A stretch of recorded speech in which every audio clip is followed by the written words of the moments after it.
The rain hits different at 2 a.m. in a city that never sleeps. Neon signs bleed colors across wet pavement, casting pink and blue shadows that make everything look like a music video nobody asked for. Zara sits on the curb outside a 24-hour bodega, knees pulled to her chest. She's wearing a cropped puffer vest over a graphic tee with some anime character she doesn't even watch, baggy cargo pants with chains hanging off the loops, and her signature platform docks that are currently soaked through. Her butterfly locks are pulled into a messy half-up situation, and her fresh acrylics tap against her phone screen as she stares at the notification that just shattered her entire existence. Scholarship revoked due to budget cuts. Appeal denied. 4 years of all-nighters. Perfect GPA. 2 jobs. Gone. Just like that. Behind her, the bodega's fluorescent lights flicker like they're having their own breakdown. The smell of old coffee and street hot dogs mixes with rain and exhaust fumes. A siren wails somewhere in the distance, just another Tuesday in this concrete nightmare. A black G-Wagon pulls up, music thumping so hard she feels it in her chest. The door opens and someone stumbles out, nearly eating pavement. Designer sneakers, the limited edition ones that dropped last month. Black tech pants that probably cost more than her rent. An oversized leather jacket over a hoodie, hood up, face hidden. He leans against the bodega window, chest heaving like he just ran a marathon or had a panic attack. Maybe both. Zara watches because what else is she gonna do? Go home to her shoebox apartment and stare at rejection emails? His phone rings. He looks at it, then literally throws it into a nearby trash can. Yo, that's a whole iPhone, she calls out, because apparently losing everything makes you bold. He turns. Hood falls back. And Zara's stomach drops. She knows that face. Everyone does.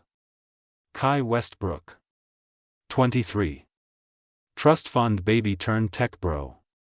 His face was literally on a Times Square billboard last month for some crypto thing that probably scammed half the internet. You gonna fish it out for me? His voice is rough, like he's been screaming or crying. Since you care so much. I don't care about you or your expensive problems. Good. Nobody should. He slides down the wall, sits right there on the grimy sidewalk in his $1,000 fit. Rain's still coming down, turning his dark hair into a wet mess. There's a cut on his lip, fresh, still bleeding a little. Someone finally punch you for being rich and annoying? My brother, actually. He laughs but it sounds broken. Right before he told me our dad's company is going public tomorrow and I'm getting nothing. Zero equity. He's taking my whole legacy and there's nothing I can do about it. Zara should walk away. She should not care about this privileged mess of a human. But something in his voice sounds exactly like how she feels inside. Your brother sounds like trash. He is. But he's also a genius, apparently. Dad's golden child. I'm just the screw-up who was supposed to disappear quietly. Her phone buzzes. Another email. This one makes her hands shake. What? Kai's watching her now, actually looking at her like she's a real person. Nothing. Just my entire future getting deleted while I sit in the rain with some rich kid having a breakdown. What happened? Why do you care? Because misery loves company and you look about as destroyed as I feel. Zara meets his eyes. They're this light brown that looks gold in the neon glow, and they're currently filled with something that looks a lot like rage mixed with desperation. Lost my scholarship. Appeal denied. Can't afford next semester. 4 years of perfect grades and I'm done. Kai sits forward. What school? Why does that matter? Because my family's foundation funds scholarships at half the universities in this city. His jaw clenches. And my brother just took over that foundation last week. The bodega door chimes. Some drunk couple stumbles out, laughing about nothing. The moment stretches between Zara and Kai like a rubber band about to snap. You think he had something to do with it? Her voice is barely a whisper. I think Marcus destroys everything I touch. Kai stands up, water dripping off his jacket. And I think I just found someone who might want revenge as badly as I do. I don't even know you. Perfect. Then you won't feel guilty about what I'm about to ask you to do. He pulls out a key card from his pocket, holds it up. The logo catches the light. Westbrook Innovations. Executive Access. My brother's hosting a gala tomorrow night. Press everywhere. Investors. The whole show where he pretends to be this visionary changing the world. Kai's smile is sharp enough to cut. I need someone to help me expose who he really is. Someone smart.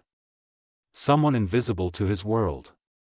Someone with absolutely nothing left to lose. Zara should say no. This is insane. This is how people end up on true crime podcasts.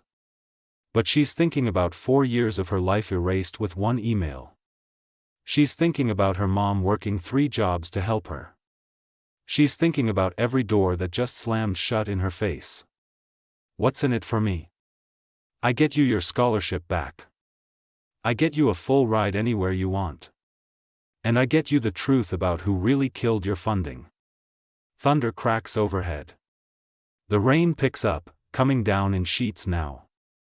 One condition, Zara says, standing up. You tell me everything. No lies. No rich boy games. Kai extends his hand. His rings catch the light, silver and expensive looking. Deal. But we have less than 24 hours to pull this off. She takes his hand. His grip is firm, desperate. Then stop sitting in the rain and tell me what we're actually doing. He pulls her toward the G-Wagon. As she slides into the leather interior that smells like expensive cologne and bad decisions, Kai turns to her with something dangerous in his eyes. We're going to destroy my brother's entire empire. And I know exactly where he keeps all his secrets. Kai's penthouse looks like a Pinterest board threw up. Floor-to-ceiling windows showing the city skyline, all glass and steel and money. But there's clothes everywhere, takeout containers on the marble counter, a gaming setup that probably cost more than a car. String lights tangled around exposed brick. Vinyl records scattered across a vintage turntable. Zara stands in the middle of it, dripping rainwater onto his probably imported rug, feeling like she walked into the wrong dimension. She's still in her wet cargo pants and platform docks, arms crossed over her anime tee, trying not to look impressed. Kai's already changed. Black joggers, a fitted compression shirt that shows he definitely has a gym membership he actually uses, barefoot on the cold floor. His hair's still damp, pushed back from his face, and the cut on his lip makes him look more human somehow. He's spreading papers across a glass coffee table, moving like he's done this before. Documents. Photos. USB drives. Your brother really messed up if he left you with all this. Zara moves closer, scanning the pages. He didn't leave me anything. I took it. Been collecting evidence for months. Kai pulls up a laptop, starts typing. Marcus thinks I'm just the family disappointment. That I spend my days partying and spending Dad's money.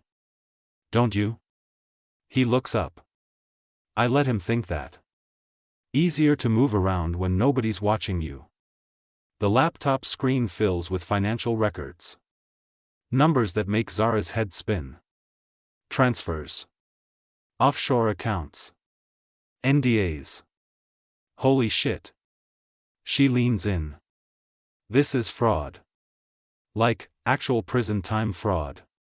Marcus has been siphoning money from the foundation for 2 years. The same foundation that's supposed to fund scholarships, community programs, small business grants. Kai's voice goes cold. He's been cutting funding, blaming budget issues, while he uses the money to fund his crypto schemes. Zara's hands ball into fists. My scholarship. And about 200 others this year alone. All so he could play venture capitalist with money that wasn't his. The city glitters outside, oblivious. Somewhere down there, people are losing their dreams because some tech bro wanted to get richer. Why wait until now? Zara asks. Why not expose him before? Kai's quiet for a second too long. Because I wanted to believe he'd do the right thing. Stupid, I know. But he's still my brother. Was your brother? Yeah. He types something else, pulls up a video file. Was. The video loads. It's security footage from an office. Date stamped 3 weeks ago. Zara watches Marcus Westbrook, older version of Kai but with a harder edge, sitting across from someone in a suit. The audio's clear. The scholarship cuts need to look natural, Marcus says, leaning back in his leather chair. Blame inflation. Blame reduced donations. I don't care. Just make sure the numbers work for the quarterly report. Our investors don't need to know we're reallocating funds. The suit guy nods. What about the kids who lose funding mid-semester?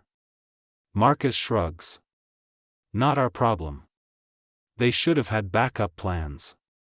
Zara's stomach turns. She thinks about her backup plans. About her mom's extra shifts. About every backup plan that's really just more debt and more stress. I'm gonna be sick. There's more. Kai clicks to another file. Marcus has been accepting bribes to approve student loans from predatory lenders. He gets a cut every time a student takes out a loan through companies he's invested in. He's profiting off people's debt, while pretending to be this champion of education and opportunity. His whole public image is a lie. Zara paces. Her docs squeak on the floor. Rain pounds against the windows like it's trying to get in. The gala tomorrow. That's where you expose this? That's where everyone who matters will be watching. Press. Investors. City officials. Even our dad. Kai stands up. I crash the event, present the evidence, and Marcus loses everything. They'll destroy you too. Your family will cut you off. I know. You'll have nothing. I already have nothing that matters. He's closer now, close enough that she can see the gold flecks in his eyes. What's money when your own blood is destroying people's lives and you do nothing about it? Zara wants to argue but she can't. Because she gets it. That feeling of being powerless while the world burns around you. Where do I come in? Kai's expression shifts. I can get into the gala. But I need someone on the inside before the event. Someone to plant evidence in the right places. Someone to access Marcus's office computer and copy files I can't get remotely. You want me to break into your family's company. I want you to help me take down the person who stole your future. And yeah, that involves some breaking and entering. This is insane. This is how people go to jail. Zara thinks about her mom, about her little sister who looks up to her, about the safe path she's always taken. Then she thinks about that email. Scholarship revoked. What if we get caught? Then we both go down. Kai doesn't look away. But at least we go down swinging. Her phone buzzes. A text from her mom asking if she's okay, if she needs anything. Zara's throat gets tight. I need guarantees. If this works, I need my scholarship restored. Full ride.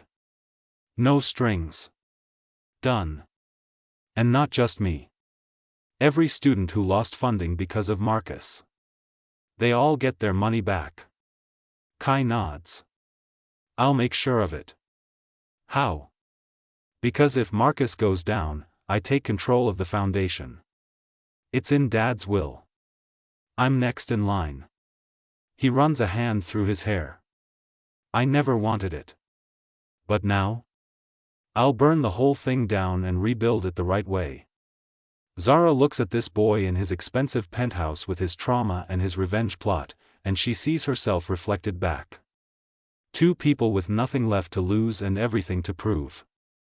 When do we start? Kai's smile is sharp. Now. Marcus's office is in the building downtown. Security rotates shifts at 4 a.m. We have a 2-hour window. It's already 3. Then we better move fast. He grabs a black backpack, starts filling it with equipment. Change into something dark. There's clothes in my room, take whatever fits. Zara heads toward the bedroom, then stops. Kai. Yeah. If this goes wrong and we both end up arrested or worse, I just want you to know I think you're absolutely unhinged for this plan. He laughs, real this time. Right back at you for agreeing to it. 20 minutes later, Zara's in black leggings, an oversized black hoodie that smells like expensive detergent, and her docs because she's not wearing someone else's shoes. Kai's in all black too, looking like he does this every weekend. The G-Wagon cuts through empty streets. The city's quieter now, that weird hour where even chaos takes a breath. You ever done anything like this before? Zara asks. Define this. Crime. Breaking and entering. Corporate espionage. Once. Hacked into Marcus's email when I was 16. Got grounded for 3 months. Great. I'm committing felonies with an amateur. Hey, I've gotten better since then. They pull up to Westbrook Tower. All glass and steel, reaching into the sky like it owns the clouds. The lobby lights are dimmed. One security guard visible through the windows. Kai parks in a loading zone, kills the engine. Last chance to back out, he says. Zara looks at the building. Thinks about everything it represents. Power. Money. The system that chews people up and spits them out. Let's burn it down. They approach the side entrance. Kai swipes his executive key card. Red light. Access denied. What the hell? He tries again. Same thing. Zara's heart pounds. They already revoked your access. Marcus must have done it after our fight. Kai's face goes pale. We can't get in. A voice behind them makes them both freeze. Looking for this? They turn. A woman steps out of the shadows, maybe late 20s, wearing a sleek black suit that screams power. Her hair's in a slick bun, red lipstick perfect even at 4 a.m. She holds up a key card. Who are you? Kai demands. The woman's smile is cold. Someone who's been waiting for you to finally grow a spine, little Westbrook. She tosses him the key card. Your brother isn't the only one with secrets. And you're not the only one who wants to see him fall. She walks past them, swipes her card. Green light. The door clicks open. You coming or not? We have 90 minutes before the shift change. The elevator rises in silence, just the hum of machinery and 3 people who don't trust each other. Zara watches the floor numbers climb, her reflection ghostly in the polished metal. She's still in Kai's oversized hoodie, looking small and out of place in this temple of corporate power. Kai stands rigid, jaw clenched. The woman who let them in, she's perfectly composed, checking her phone like this is just another Tuesday. You gonna tell us who you are? Zara finally asks. Or are we just following random strangers into potential traps now? The woman's eyes flick up. They're sharp, calculating. Name's Sienna Park. I was Marcus's executive assistant until about 6 hours ago when I quit. Why? Because I'm tired of watching him destroy lives while playing humanitarian. Sienna's voice cuts like glass. And because he made the mistake of underestimating me. The elevator stops. 37th floor. Executive offices. The doors open to darkness and polished marble. Floor-to-ceiling windows show the city starting to wake up, sunrise bleeding orange and pink across the horizon. Everything up here screams money and power. Sienna moves like she owns the place, heels clicking against marble. Marcus's office is at the end. We have exactly 83 minutes before the morning security team arrives. Zara follows Kai down the hallway. Her heart's hammering so hard she's surprised nobody else can hear it. This is real. They're really doing this. Marcus's office is massive. Floor-to-ceiling windows on 2 walls, a desk that looks like it cost more than a semester's tuition, modern art that probably has a pretentious backstory. Everything steel and glass and cold edges. Kai heads straight for the computer. Pulls out a USB drive. How do you know his password? Zara asks. I don't. But Sienna does. He looks at the woman. Right? Sienna's already typing. The computer unlocks. Files start appearing on screen. He changed everything after you were cut off, Sienna says, clicking through folders. New passwords, new security protocols. He knew you'd try something. But you had access to all of it. I have access to everything. I was his right hand for 3 years. He trusted me with all his dirty secrets. Her smile is bitter. Bad move on his part. Zara watches files copy to the USB drive. Financial records. Emails. Video files.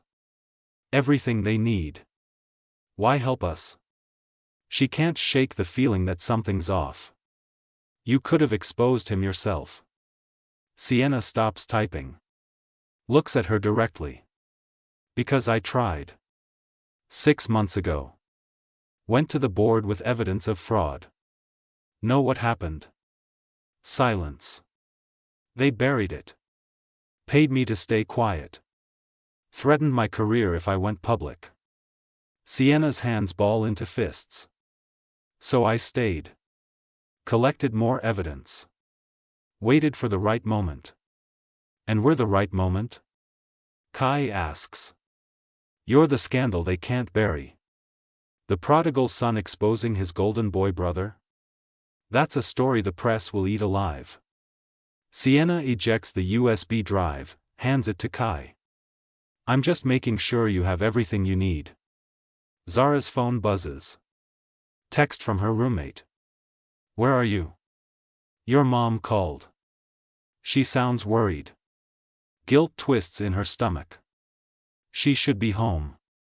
Should be figuring out actual solutions, not breaking into buildings with strangers. We have what we need, Kai says. Let's go. Wait. Sienna pulls up another file. There's something else you should see. The screen fills with an email chain. Zara leans in, reading. Her blood turns to ice. No. The word comes out broken.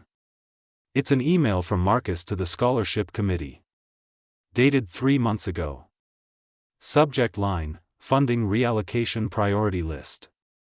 Zara's name is third from the top. Highlighted. With a note. Chen, Zara. High performer, vocal about student rights, potential problem. Recommend funding cut. Monitor for negative press response. He targeted you specifically. Kai's voice is quiet, dangerous. This wasn't random budget cuts. He went after students he thought might cause problems. Zara's hands shake. She thinks about every meeting she attended, every protest she organized for better student resources. Every time she spoke up. He destroyed my future because I wouldn't shut up. He destroys everyone who threatens his image. Sienna pulls up more files. The scholarship cuts were strategic. Every student on this list was either an activist, a whistleblower, or someone who questioned the foundation's decisions. The sunrise paints the office in blood orange light. Somewhere below, the city's waking up, oblivious to what's happening in this tower. Kai's downloading the files when Sienna's phone rings. She looks at the screen and her face goes pale. We need to leave. Now. What's wrong? Security just moved their shift change up by an hour. She's already moving toward the door. Someone tipped them off. They run. Down the hallway, Zara's docks pounding against marble. The elevator's too slow, too risky. Sienna hits the stairwell door. 37 floors of concrete and metal. Zara's lungs burn. Her legs scream. Kai's ahead of her, taking stairs 2 at a time. Sienna's behind, heels in her hand now, running in stockings. 20 floors down, they hear voices echoing from below. Footsteps. Radio chatter. They're coming up. Kai grabs Zara's arm, pulls her toward a door marked maintenance. Inside, it's cramped and dark. Cleaning supplies and mechanical systems. They press against the wall, barely breathing. Footsteps pass. Voices fade. How did they know? Zara whispers. Sienna's face is unreadable in the dim light. I don't know. But Kai's looking at her differently now. You were the only one who knew we were coming tonight. I'm helping you. Are you? Kai pulls out his phone, opens an app. Because I've been tracking my brother's communications. And guess who received a text 30 minutes ago about a potential break-in? The phone screen glows. A message from an unknown number to Marcus. Package incoming. Your office. 37th floor. That's not mine, Sienna says, but her voice wavers. Really? Because that message was sent from a phone registered to Westbrook Innovations. Executive access. Kai's eyes are cold now. You're still on his payroll. I quit. You pretended to quit. Marcus sent you to bait me. To get me caught breaking into his office so he could destroy me for real this time. Zara's world tilts. You set us up. Sienna doesn't deny it. Her perfect composure cracks just enough to show the truth underneath. He offered me everything. CTO position. Equity. A clean slate. Her voice breaks. I couldn't say no. So you sold us out. Kai's laugh is hollow. Smart. Use my trauma against me. Get me to commit actual crimes. Make me look like the unstable son trying to sabotage his successful brother. It wasn't personal. It's always personal. Zara's voice cuts through the dark. You knew what he did to students like me. You knew and you still chose his side. Sienna straightens. The mask slides back into place. I chose survival. Something neither of you understand because you've never had to actually fight for anything that matters. I'm literally fighting for my entire future right now, Zara snaps. And you'll lose. Marcus always wins. He's smarter than both of you combined. Kai's jaw clenches. Get out. Excuse me? Leave. Now. Before I do something we'll all regret. Sienna looks between them. For a second, something like regret crosses her face. Then it's gone. He already knows you have the files. He's probably deleting the originals as we speak. By tomorrow, everything you copied will be worthless. She adjusts her suit jacket. You played right into his hands. She leaves. The door clicks shut. Zara and Kai stand in the dark, surrounded by mops and industrial cleaner smell, their entire plan crumbling around them. Tell me you have a backup, Zara says. Kai's quiet too long. Kai. Tell me this isn't over. He pulls out the USB drive. Looks at it like it's a bomb. The files are encrypted. I need access to the company server to verify them. Without that, it's just data that Marcus will claim is fabricated. So we have nothing. We have evidence. But no way to prove it's real. Footsteps again. Closer this time. Radio chatter about intruders on the 19th floor. We need to move, Kai grabs her hand. There's a service elevator 2 floors down. It leads to the parking garage. They run again. Every sound too loud. Every shadow a threat. The service elevator is tiny, industrial. It shakes as they descend. Zara's pressed against Kai in the cramped space, both of them breathing hard, covered in sweat. I'm sorry, he says. I dragged you into this and now you're an accomplice to breaking and entering. I dragged myself in. Zara's voice is steady even though her hands shake. I wanted revenge just as bad as you did. The elevator stops. Parking garage. Concrete and dim lights and the smell of exhaust. Kai's G-Wagon is where they left it. They're almost there when Zara sees it. The black SUV. Blocking their exit. Men in security uniforms stepping out. But not just security. Marcus Westbrook stands in the center, wearing a tailored suit even at 5 a.m., looking like he already won. Because he did. Little brother. Marcus's smile is sharp. We need to talk. Marcus looks like a villain from a streaming series. Perfectly tailored navy suit, crisp white shirt, no tie. His hair's styled with that effortless rich boy perfection. He's older than Kai by maybe 5 years, but he carries himself like he owns the world. Because he kind of does. The parking garage lights buzz overhead. Security guards fan out, blocking every exit. Zara counts 6 of them. Her heart hammers against her ribs.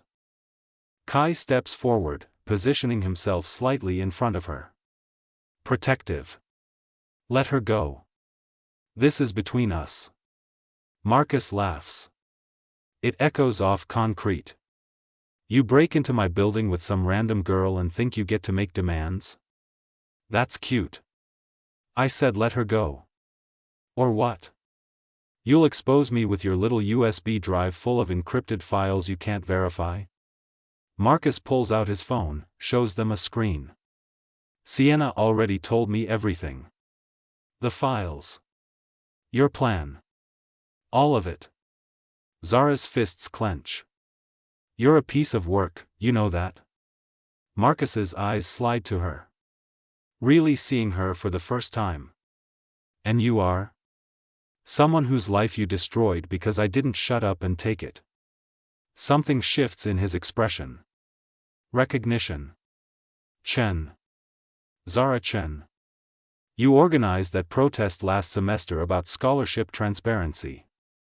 Yeah. And you punished me for it. I made a business decision. Marcus's voice is cold. Students like you, ones who rock the boat, who demand accountability, you're bad for fundraising. Donors don't want controversy. They want feel-good stories about helping the less fortunate. We're not stories. We're real people. You're liabilities. He looks at Kai. Both of you are. Which is why this ends now. Kai's jaw clenches. You can't bury this forever. Someone will expose you. Who? Sienna? She's already signed an NDA worth more than both your futures combined. The board? They approved every decision I made. Dad? He retired and handed me the company because I get results. Marcus steps closer. You have no allies, no leverage, and no way out of this garage without me pressing charges for corporate espionage. The words hang in the cold morning air. Somewhere above them, the city's coming alive. Coffee brewing. Alarms going off. People starting their days with no idea what's happening in this concrete tomb. What do you want? Kai asks. I want you gone. For real this time. Marcus's voice drops. Sign a legal agreement to never speak about the company again. Disappear from the city. Maybe try Europe for a few years. In exchange, I won't press charges and I'll set you up with enough money to start over somewhere else. And her? She signs an NDA. Returns to her life. I'll even reinstate her scholarship as a gesture of goodwill. Zara's head snaps toward Kai. Don't. It's a good deal, Marcus continues. You both walk away. No criminal records. No public scandal. Everyone wins. Except the 200 students you screwed over, Zara says. Except every person you'll keep exploiting because nobody stops you. Marcus shrugs. That's business. Adapt or get left behind. Kai's quiet. Too quiet. Zara can see him calculating, weighing options. The USB drive feels like it's burning a hole in his pocket. There's another option, Kai says slowly. Marcus raises an eyebrow. I'm listening. You give me access to verify the files. 1 hour on the company server. If I can prove everything, you resign quietly. Transfer the foundation to independent oversight. Make things right. And if you can't prove it, I disappear. Just like you want. I'll sign whatever you need. Kai, no. Zara grabs his arm. We can find another way. But he's not looking at her. He's staring at his brother with something that looks like grief. This is the only way that doesn't destroy everyone in the crossfire. If we go public with unverified files, Marcus fights back. Legal battles. Character assassination. Your family gets dragged in. Your mom. Your sister. Everyone we care about becomes collateral damage. I don't care about that. I do. Kai's voice cracks. I care that my vendetta doesn't ruin innocent people's lives. Marcus watches them with detached interest. Like they're a show he's binge-watching. How noble. The screw-up son finally grows a conscience. Do we have a deal? Kai presses. Marcus considers. The security guards wait, hands near their belts. Radio static crackles. 1 hour. My office. If you can verify even half of what you claim, I'll consider your terms. Marcus's smile is sharp. But when you fail, and you will, you leave this city and never contact our family again. That includes Dad. The words hit Kai like a physical blow. Zara sees it in the way his shoulders tense, the way his breath catches. Deal. Kai, what are you doing? Zara's voice rises. Trusting that the truth is enough. He finally looks at her. His eyes are gold and broken and determined. Go home. This part isn't your fight anymore. Like hell it isn't. If this goes wrong, I need to know you're safe. Please. His hand finds hers, squeezes. Trust me. Marcus makes a gesture. One of the guards steps forward, clearly ready to escort Zara out. No. She pulls away from Kai. You don't get to make this decision for me. We're in this together. Together gets you a criminal record and a destroyed future. Alone, I can still fix this. By sacrificing yourself? That's not fixing anything.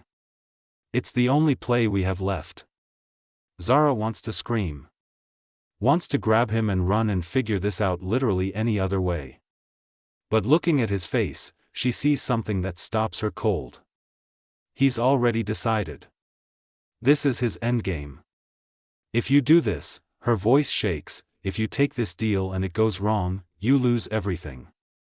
I already lost everything that matters. Kai's smile is sad. My family hates me. The company sees me as a joke. At least this way, something good comes from my mess. I don't accept that. You don't have to. But I need you to walk away. Please. The guard's closer now. Marcus checks his watch, bored with the drama. Clock's ticking, little brother. Make your choice. The girl leaves or the deal's off. Zara looks at Kai. really looks at him. This boy who's been broken by his family, who's trying to do the right thing even if it destroys him, who somehow saw her on a random street corner and decided they could save each other. "I'm not done with you," she says. "Whatever happens up there, I'm not walking away for good." "I know." She backs toward the exit. The guard follows. With every step, her chest gets tighter. At the garage entrance, she turns back. Kai's already moving toward the elevator with Marcus. Morning light streams through the opening, painting everything in harsh reality. Her phone buzzes. Text from unknown number. Roof access code, 7734. Service stairs. If things go wrong, get him out. S. Sienna. Zara looks at the message, then at the building looming above. She thinks about going home like she was told. Being safe. Following the rules.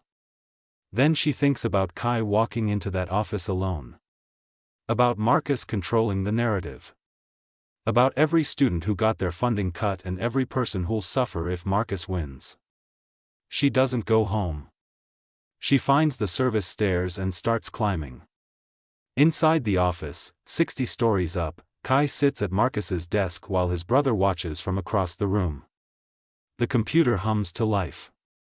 Files load. "You have 58 minutes, Marcus says. Better work fast." Kai's fingers fly across the keyboard. Code scrolling. Databases opening. He's looking for the verification keys, the timestamps that prove the files are authentic. 20 minutes in, he finds the first match. An email chain that lines up perfectly with what he copied. Date, time, recipients all verified. "That's one," he mutters. Marcus leans against the window, silhouetted by sunrise. "You really think this changes anything? Even if you verify every file, the board won't care. They profit from my decisions. Then I'll go to the press. With what credibility? The unstable son with a grudge? They'll bury you." Kai keeps working. 30 minutes. 40. Files match. Everything lines up. The evidence is solid. Then the screen goes black. What the hell? Kai hits keys. Nothing. Marcus's smile is cold. "Did you really think I'd let you win? The server access was bait. I needed to know what files you had so I could delete the originals. You can't delete everything. There are backups. Redundancies. Not anymore. I had them wiped while you played detective." Marcus straightens. "Your hour's up. And you just proved you have nothing." Kai's hands shake on the keyboard. He lost. It's over. The office door crashes open. Zara stands there, breathing hard, her hoodie soaked with sweat from climbing 60 flights of stairs. In her hand, she's holding a phone. "He's wrong," she says. "We have everything." Marcus's face changes. "How did you get up here?" "Doesn't matter." Zara holds up the phone. "What matters is that for the last hour, I've been live streaming everything from the roof with a direct view into this office. Every word. Every confession. Your whole villain speech about deleting evidence and manipulating the board. That's impossible. My windows are tinted for privacy. From outside, yeah. But from directly above with the right angle and a really good phone camera?" Zara's smile matches his for sharpness. "Not so much. And guess what? 3,000 people are watching right now. Including several journalists I tagged when I started the stream." Kai stands. "Zara. You don't get to sacrifice yourself alone." Her voice breaks. "We're in this together, remember?"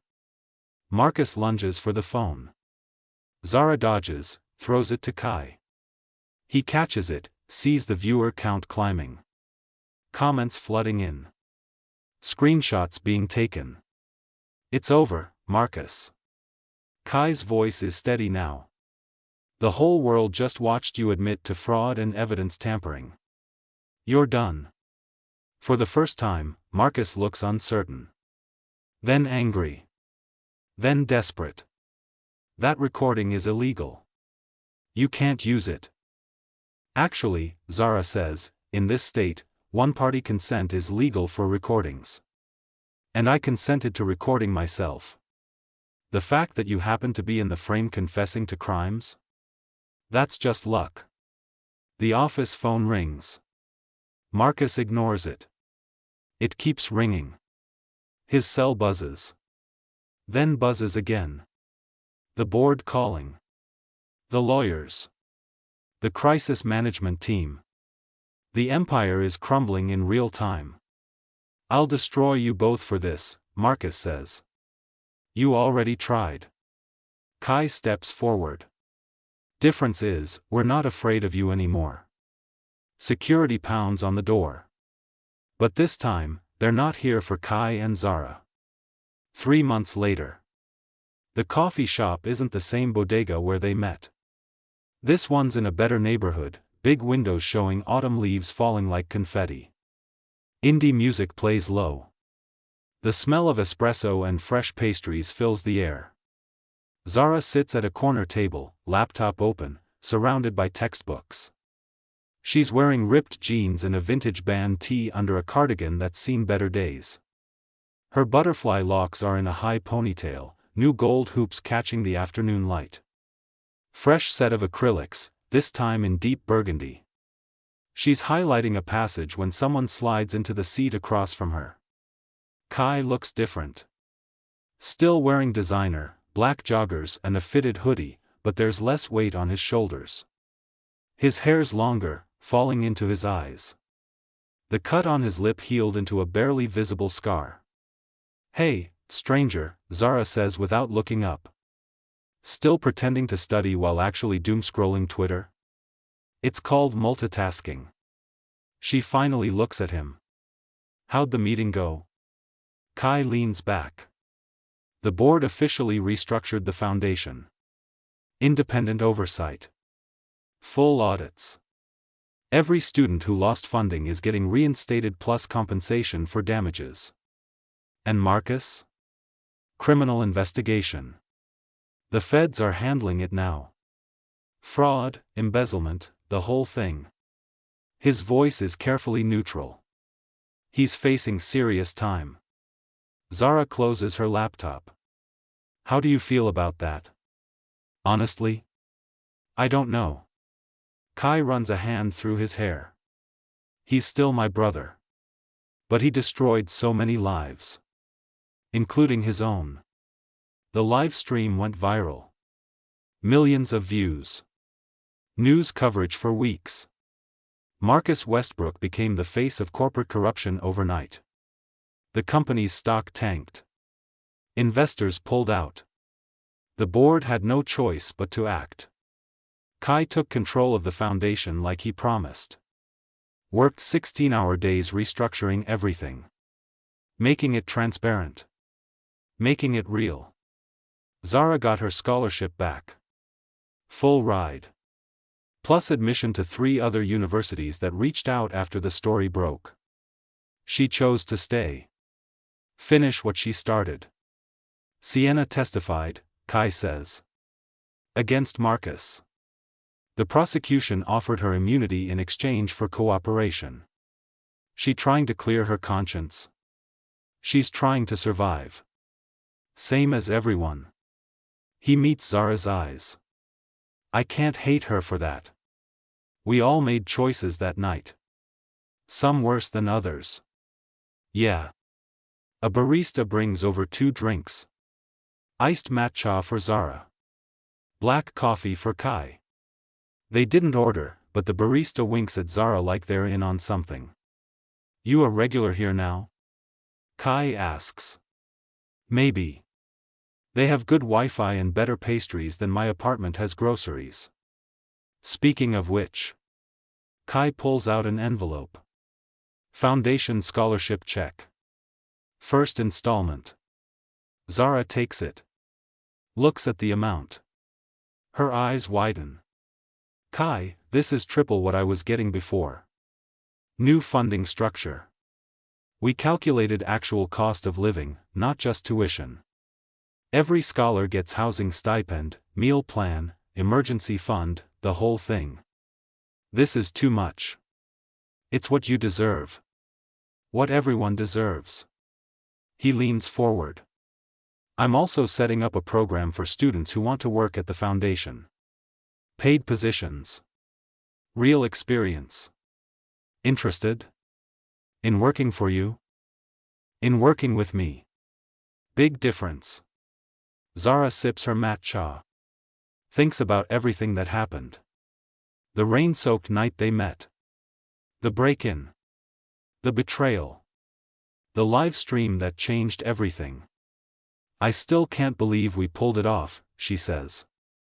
We almost didn't. If you hadn't climbed 60 flights of stairs and thought to stream from the roof, we'd both be in jail right now. If you hadn't been willing to sacrifice everything, I wouldn't have had anyone worth saving. The moment stretches between them. Something that's been building for 3 months. Something that started as trauma bonding and revenge plotting but turned into something else entirely. I've been thinking, Kai says carefully. About that night in the garage. When you told me you weren't done with me. Yeah? Did you mean it? Zara sets down her drink. Every word. Even now? When the drama's over and we're just two people trying to figure out our lives? Especially now. She reaches across the table.